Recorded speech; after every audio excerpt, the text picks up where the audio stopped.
All right, let's talk facts real quick. So in 2018, the Eagles, coming off of a Super Bowl win, had to wait a couple of weeks for Carson Wentz to come back from his ACL injury. And what did he do in that time when he came back? He went 5-6, struggled to really do anything good, and then went out with another injury. And what happened when Nick Foles came back? And I don't know. Nick Foles led us to the playoffs and won a playoff game and nearly got us back to the NFC Championship game.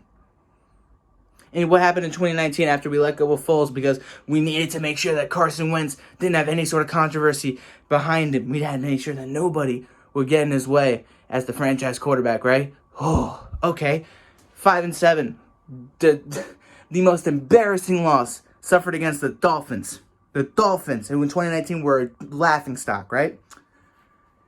He was on a 4-game winning streak against the Giants. Had to come back down 17-0 and beat them 17-3 and beat them in overtime. Wow. Redskins. Ooh, man, he struggled a little bit against the Redskins, but he had one really good throw, and Boston Scott balled out.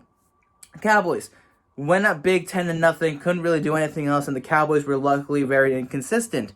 We won that game, kind of. Good job. Woo, yeah.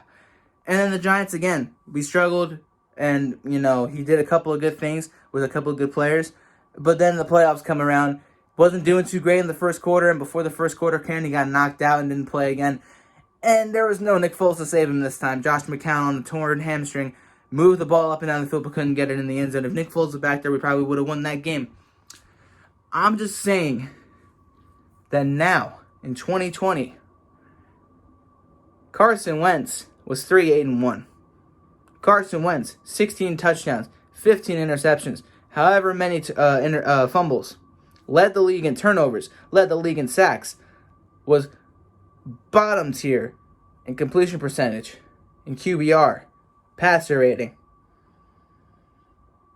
And then Jalen Hurts shows up. And a quarterback that can work with what he can do and do what the coach wants him to do, can elevate his players and lead them into a game where 6-point underdogs down 16-0, no shot after the second quarter, right? Brings you back up, ties the game at 26, beats the Saints the week prior, does a lot of good stuff against the Packers. I mean, he's sparked new life into this team that we hadn't seen at all this year. Carson Wentz ruined games against Washington, the Rams, the Bengals. I could keep going on and on. Oh, the Ravens. Oh, the Steelers. Wanted to give the game to a Cowboy team at the time who was literally the worst defense in the league and was starting with Ben DiNucci. Had no reason to not blow them out 40-3. Instead, 4 turnovers were made by Carson Wentz, and we only won 23-6. 19-6 technically, because a fumble return for a touchdown shouldn't have even been a fumble. But it was, because we had to at least look good against the Cowboys, right? And then, of course, you had to come back again against the Giants. Made one really good throw to Boston Scott. Wow, whoop-de-doo. And then you lost to the Giants again 2 weeks later, and then just gave up the game against the Browns, a team that you could have beaten. You really could have. Part of it's on Doug Peterson. And again, I'm not putting blame. I'm not trying to push away the blame from Doug and anybody else. I'm being real with you. This is just an evaluation on Carson Wentz.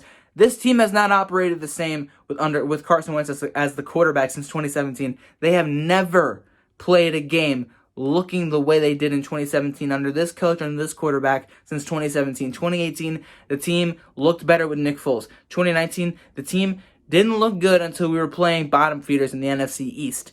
And now this year, even against those bottom feeders, we're looking like flat-out garbage, and we got no Nick Foles to save us. So who do we look to? Jalen Hurts. Jalen Hurts is sparking up this offense, making everybody look better, making everybody want to play and want to win. Those are the facts. And that's why Jalen Hurts is my motherfucking quarterback. You got a problem with that? We're not fake Eagle fans if we believe in that. You want to know why? Because we want to see this franchise win games. We want to see this franchise actually succeed. And if Carson Wentz isn't doing that right now, and he hasn't been operating the way that we've needed him to for the past 2.5, goddamn near 3 years since he got knocked out against the Rams in 2017, then so be it. If he wants to leave because he can't handle getting benched for a game or two because everything's been handed to him on a silver platter, then get out of Philadelphia, because the fans are going to let that fly, And the coaching staff is not going to let that fly. No matter what they say, no matter how much they try to cover up how poor of a teammate he's been, about how poor of a leader he's been, not going to let that fly. Not in Philadelphia. Go to Indianapolis. Go to anywhere else that can give you a fresh start. Best of luck to you, Carson. Because right now, Jalen Hurts is my quarterback.